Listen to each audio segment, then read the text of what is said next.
Bien-aimés, je vous salue dans le nom puissant de notre Seigneur, notre Sauveur Jésus-Christ. Ce matin, le Seigneur nous a mis à cœur de lire 3 textes. Le premier texte se trouve dans 1 Jean 5, verset 13. Le deuxième texte se trouve dans 1 Jean 5, verset 11. Et le troisième texte, c'est Jean 3, 16.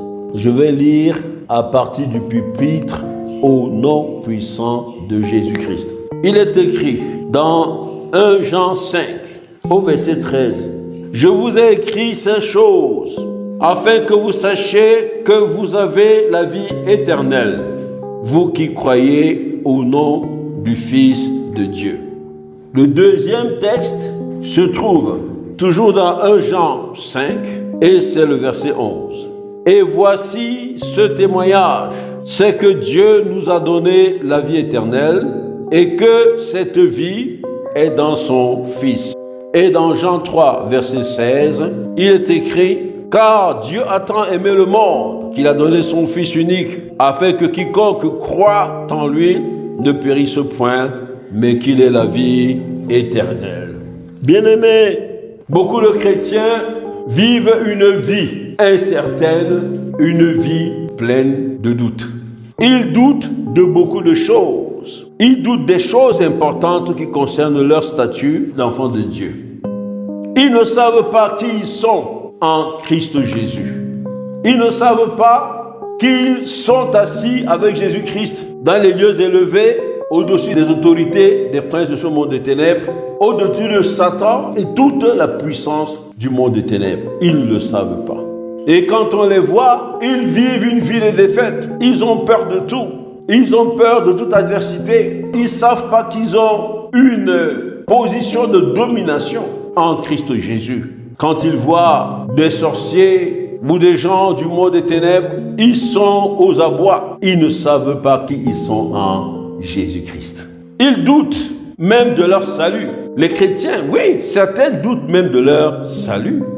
Quand tu leur demandes, mais est-ce que tu es sauvé? Il va te dire, on verra ça au jugement dernier. C'est là où on saura si je suis sauvé ou je ne suis pas sauvé. En réalité, ils sont en opposition totale avec la parole de Dieu. Ils doutent même de la vie éternelle. Ils doutent qu'ils ont la vie éternelle. Ils ne le savent peut-être pas. Pourtant, les textes bien-aimés que nous venons de lire nous montrent que la vie éternelle est le don suprême de Dieu à notre égard, à notre endroit, à travers l'œuvre parfaite du salut accompli par notre Seigneur et Sauveur Jésus-Christ à la croix du Calvaire à Golgotha. Ces textes, ces doutes et ces hésitations ont un impact négatif sur la foi du chrétien et la fermeté qui doit caractériser sa marche avec Christ. Bien-aimés, de toutes ces hésitations, le Seigneur ce matin a décidé de dissiper celles qui portent sur la vie éternelle. Les doutes qui consistent pour le chrétien à ne pas être certain qu'il a la vie éternelle. Dieu ce matin veut que cette pensée soit effacée de notre esprit. Et Dieu nous invite à prendre conscience qu'en Christ Jésus, nous avons véritablement la vie éternelle. D'où le thème ce matin, bien-aimé, l'assurance de la vie éternelle. Répétez après moi, l'assurance de la vie éternelle. Encore, l'assurance de la vie éternelle. Ce thème, bien-aimé, nous allons l'aborder en 3 volets. Nous allons d'abord voir ce qu'est la vie éternelle. En quoi consiste-t-elle? Nous allons ensuite nous interroger pour identifier ce qui peut rassurer le chrétien qu'il a effectivement la vie éternelle. Et enfin, nous allons voir la portée de l'interpellation de ce matin. Bien-aimés, à la question de savoir ce qu'est la vie éternelle, il faut d'abord, avant toute chose, dire que la vie éternelle a 2 dimensions. Il y a une dimension présente et il y a une dimension future. La dimension présente, c'est d'abord le genre de vie que nous sommes appelés à vivre. Le genre de vie que toi et moi, enfants de Dieu, sommes appelés à vivre, à observer. Et ici, il faut dire que la vie éternelle est plus que la vie sans fin. La vie éternelle, c'est plus que la vie sans fin. C'est en réalité une qualité de vie. La vie éternelle, c'est une qualité de vie. C'est la vie de Dieu en nous. Une vie d'amour, parce que Dieu est amour. Une vie de justice, une vie de paix, une vie de joie, une vie de communion constante avec Christ, notre Sauveur et Rédempteur, et une vie de puissance et de force en Christ de Jésus. Bien-aimés, c'est la vie de Dieu, c'est la vie de Christ qui se déploie et coule en nous. La vie éternelle, c'est une vie dans la crainte de Dieu et d'obéissance à ses commandements. C'est une vie de sanctification et la volonté de nous écarter des souillures de ce monde. La vie de Dieu, c'est marcher selon l'esprit et non selon la vue. C'est sortir d'un état d'homme animal à un état d'homme spirituel. Voilà pour ce qui est de la qualité de vie qui constitue la vie éternelle. La vie éternelle, en deuxième lieu, il faut le dire, c'est Jésus-Christ dont la vie coule en nous. La vie éternelle, c'est Jésus-Christ dont la vie coule en nous. On le voit dans 1 Jean 5, verset 20. Il est dit, et nous sommes dans le véritable, en son Fils Jésus-Christ. C'est lui qui est le Dieu véritable et la vie éternelle. La parole nous dit que c'est Jésus-Christ qui est le Dieu véritable, c'est Jésus-Christ qui est la vie éternelle. Dans Colossiens 2, verset 9, Colossiens 2, verset 9, il est dit, car en lui, c'est-à-dire en Jésus-Christ, habite corporellement toute la plénitude de la divinité. Souvenez-vous, bien-aimés, que Dieu lui-même s'est présenté au peuple d'Israël en ces termes, je suis l'Éternel ton Dieu, qui t'a fait sortir du pays d'Égypte, de la maison de servitude. On trouve ça dans Deutéronome 5, verset 6. Donc, nous comprenons ici que c'est Jésus-Christ, la vie éternelle. Parce que en lui habite corporellement toute la plénitude de Dieu, d'accord? Et Dieu est éternel. C'est l'ancien des jours. Ces jours n'ont ni commencement ni fin. C'est une qualité de vie qui est opposée à celle du monde, la vie de Dieu. C'est une qualité de vie différente de la vie de ce monde. Dès lors que nous avons compris que la vie éternelle, c'est d'abord un genre de vie, la vie de Dieu en nous, la question c'est comment accéder à la vie éternelle? Comment accéder à la vie éternelle? Eh bien, bien-aimé, on accède à la vie éternelle en donnant sa vie à Jésus. Il faut inviter Jésus dans ta vie. C'est ce que nous avons tous fait lorsque nous avons confessé Jésus-Christ. Nous avons reconnu que nous étions pécheurs. Nous avons reconnu que nos voies n'étaient pas les voies de Dieu. Nous avons reconnu que Jésus-Christ est venu sur terre, qu'il est né, qu'il est mort pour nous et il est ressuscité. Il vit maintenant dans la gloire du Père. Et nous l'invitons comme notre Seigneur, notre Sauveur personnel et notre Seigneur. C'est-à-dire que c'est lui qui doit en réalité être le maître de notre vie. En deuxième lieu, nous devons croire à Jésus. Ici, il faut dire qu'il y a une question très profonde qui consiste à se poser la question si notre confession a été sincère. Il ne s'agit pas de confesser seulement de manière légère, mais confesser et accepter de suivre Jésus, abandonner le vieil homme. Donc il y a une question de sincérité. Et 1 Jean 5, verset 13 dit, afin que vous sachiez que vous avez la vie éternelle, vous qui croyez au nom du Fils de Dieu. Il ne s'agit pas de le dire des lèvres, mais il s'agit de conformer sa vie, d'accord, à la vie de Jésus, qui est le chemin, la vérité et la vie. C'est de ça qu'il est question. 1 Jean 5, verset 13 est clair à cet égard. C'est lorsque vous avez cette attitude, vous avez pris cette résolution, que vous avez effectivement la vie éternelle. Pour accéder à la vie éternelle, nous devons chercher à connaître Dieu et celui qu'il a envoyé, son Fils Jésus-Christ. On le voit dans Jean 17, verset 3, qui nous dit « Or, la vie éternelle, c'est qu'ils te connaissent, toi le seul vrai Dieu, et celui que tu as envoyé, Jésus-Christ. » Ceci implique beaucoup de choses. Notamment, nous devons être à la recherche constante de la présence de Dieu. C'est dans cette attitude que nous grandissons dans la connaissance de Dieu. Cela implique une méditation permanente, assidue de la parole de Dieu, que nous devons plonger nos regards dans la parole de Dieu. Et nous serons alors transformés de gloire en gloire comme par le Seigneur l'Esprit. C'est à travers cette communion profonde avec Dieu que Dieu impartit totalement sa lumière en nous, sa vie en nous. Nous devons être en communion permanente avec Dieu. C'est à travers cela que nous grandissons dans sa connaissance et dans la transformation. Nous devons entretenir une relation vivante et intime avec Dieu, avec Jésus-Christ. Jean 15, 4 dit « Demeurez en moi et je demeurerai en vous ». Eh bien, voici, bien-aimés, ce qu'il en est de la dimension présente de la vie éternelle. Mais il y a une dimension future. C'est lorsque, après cette vie terrestre, Jésus-Christ reviendra chercher les siens pour une vie sans fin dans la gloire du Père.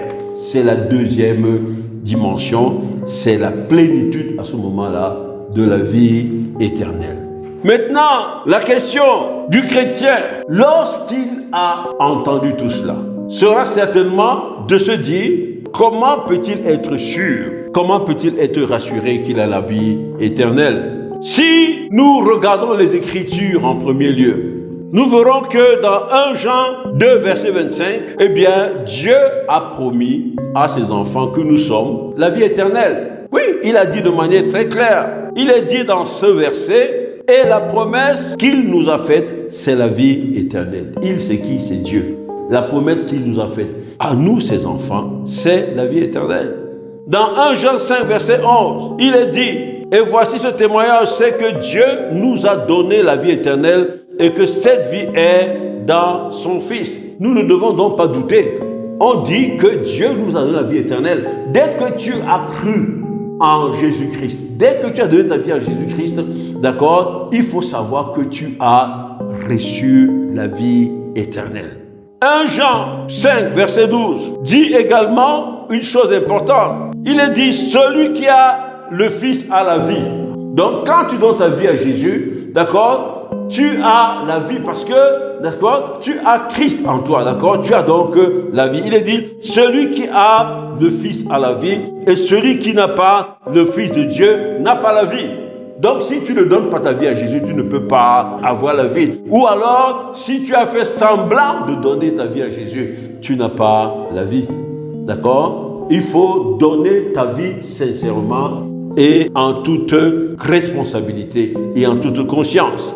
Au-delà des Écritures, il y a également d'autres éléments qui peuvent te rassurer que tu as la vie éternelle. Notamment, il s'agit des manifestations de la présence de Dieu dans ta vie. Nous, en tant qu'enfants de Dieu, marchant avec Christ, Christ se manifeste par sa présence dans nos vies. Et il opère, le Saint-Esprit de Dieu opère en nous des changements et que nous expérimentons au quotidien.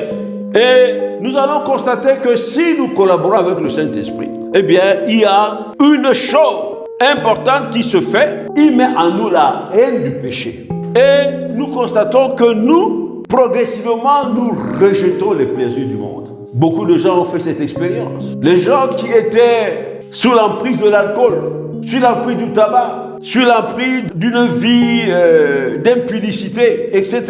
Eh bien, progressivement, ils se sont détachés d'eux-mêmes de ces choses-là. Mais en réalité, c'est l'action agissante du Saint-Esprit qui les a menés à ce niveau. C'est donc une manifestation de Dieu, d'accord, dans nos vies, qui nous amène à partir d'une vie de débauche, à partir d'une vie contraire à la volonté de Dieu, vers une vie qui est conforme à la volonté de Dieu. Et le Saint-Esprit va mettre en nous un désir ardent et grandissant de la présence de Dieu. Vous avez soif de cette présence.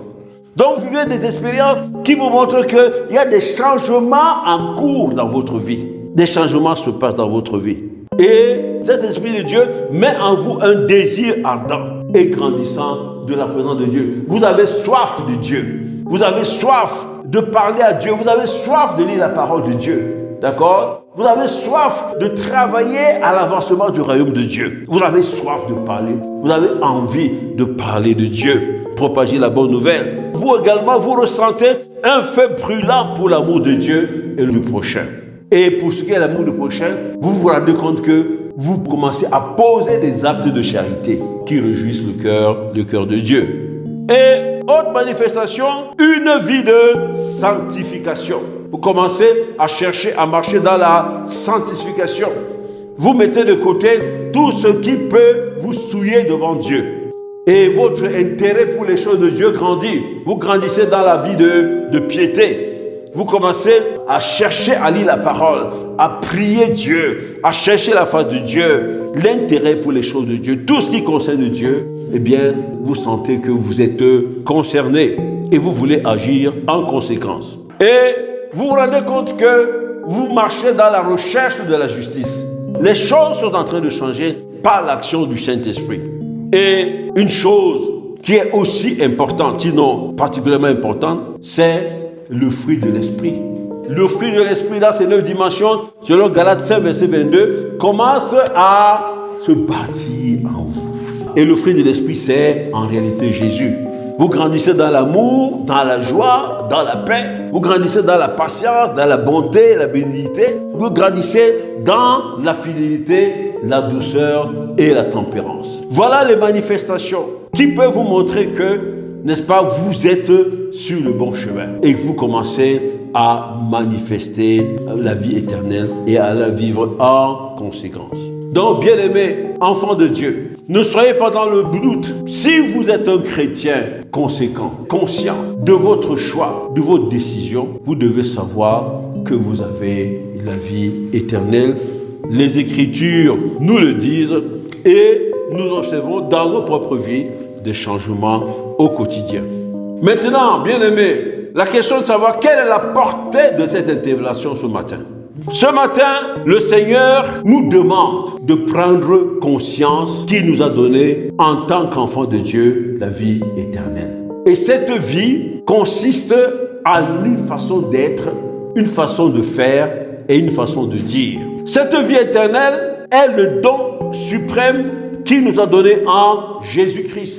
Nous n'aurions pas pu accéder à cette vie par nous-mêmes. C'est en Christ Jésus que nous avons ce don suprême. Dieu a tant aimé le monde qu'il a donné son Fils unique afin que quiconque croit en lui ne périsse point mais qu'il ait la vie éternelle. Donc la vie éternelle est un objectif majeur, un grand objectif de Dieu où il veut nous faire parvenir à véritablement être en lui, avec lui, dans l'éternité, dans sa gloire éternelle, pour l'éternité. Bien-aimés, ce matin, le Seigneur nous dit que cette vie éternelle, elle est disponible pour nous. Elle est entre nos mains. Mais nous avons la possibilité de soit la rejeter, soit de prendre des libertés vis-à-vis de cette vie. Mais cela n'est pas sans conséquence. Bien-aimés, nous devons savoir que nous ne pouvons pas ignorer la dimension présente de la vie éternelle. C'est-à-dire vivre conformément à Jésus et espérer en jouir lorsque Jésus reviendra. Ce n'est pas possible. Nous avons intérêt dès maintenant à saisir cette vie éternelle, à vivre en conséquence pour être sûr que quand Jésus reviendra, il reconnaîtra cette vie en nous, nous lui ressemblons et à ce moment-là, il nous prendra pour que nous puissions vivre cette vie éternellement dans le royaume du Père. Nous devons donc, bien aimer, préserver cette vie éternelle. Il ne suffit pas de confesser Jésus, mais il s'agit, en confessant Jésus, de se soumettre à Jésus afin qu'il nous conduise sans dommage vers le Père. Nous devons préserver cette vie qui est entre nos mains de toute perversion. N'ayons pas un pied dedans, un pied dehors. Faisons très attention. Cette vie éternelle est déjà là à nos dispositions. Cessons donc, bien-aimés, dans notre marche avec Christ, de prendre des libertés par rapport à ce qui nous est prescrit. Que le nom de l'Éternel soit glorifié. Amen. Bien-aimés, vous venez d'entendre ce message ce matin. Toi qui m'écoutes et qui as compris le don merveilleux que nous avons en Christ Jésus. Si tu as véritablement reçu le message, tu comprendras que Dieu a des choses merveilleuses pour toi.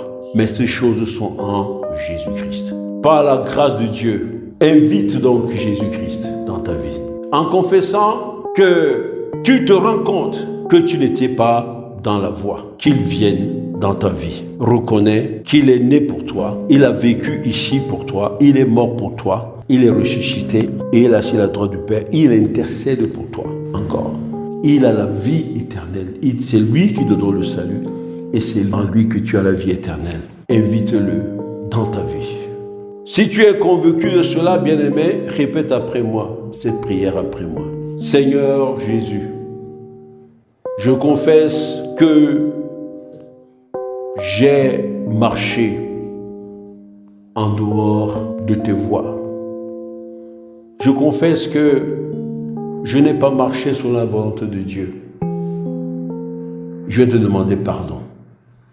Lave-moi par ton sang et je deviens plus blanc que la neige. Oh Seigneur, viens dans ma vie. Je te reçois comme mon sauveur personnel et mon Seigneur. Viens dans ma vie, prends le contrôle. Prends le contrôle de ma vie et fais de moi ton enfant. Au nom de Jésus-Christ. Amen. Bien-aimés, nous espérons que vous avez été bénis. Pour toutes questions et sujets de prière, bien vouloir nous contacter sur nos différentes plateformes. Nous avons reçu gratuitement et nous partageons gratuitement, selon l'instruction du Seigneur. Matthieu 10, verset 8. Que le nom de l'Éternel soit glorifié. Soyez bénis au nom puissant de Jésus-Christ. Amen.